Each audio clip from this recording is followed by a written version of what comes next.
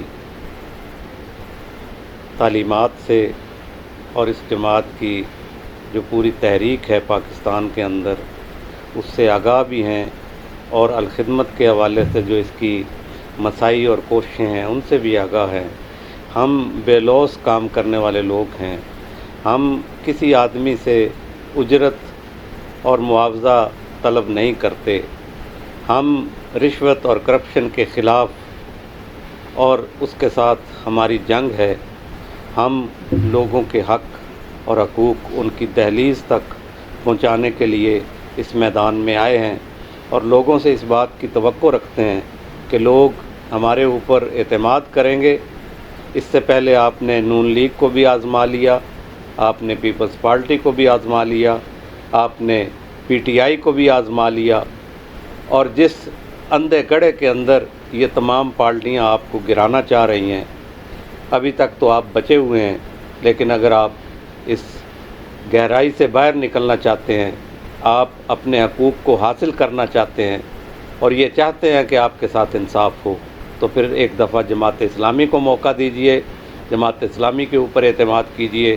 جس طرح جماعت اسلامی الخدمت کے میدان میں ہمتاً آپ کے ساتھ ہر طرح کا تعاون کرتی ہے، خواہ وہ زلزلہ ہو، کسی طرح کے ملکی حالات خرابی کی طرف جا رہے ہوں، سیلاب زدگان ہوں، جماعت اسلامی بے لوث عوام کی خدمت کرنے والی جماعت ہے۔ اسی طرح ہم سیاست کے میدان کے اندر بھی بے لوث آپ کی خدمت کرنے کے لیے ہر وقت تیار ہیں، لیکن آپ کا اعتماد ہمیں چاہیے، اور مجھے پوری امید ہے کہ آپ ہر طرح کے بندھن کو توڑ کے، وہ برادری کا ہو، وہ جماعت کا ہو، صرف پاکستان کے لیے اور صرف اپنے آپ کے لیے آپ جماعت اسلامی کو ووٹ دیں گے۔ اگر آپ تبدیلی چاہتے ہیں، حقیقی تبدیلی چاہتے ہیں اور ایک اسلامی تبدیلی چاہتے ہیں اس ملک کے اندر، تو جماعت اسلامی کے اوپر اعتماد کیجئے اور جماعت کے امیدواران کو ووٹ دیجئے۔ آپ کا بہت بہت شکریہ۔ مع السلام۔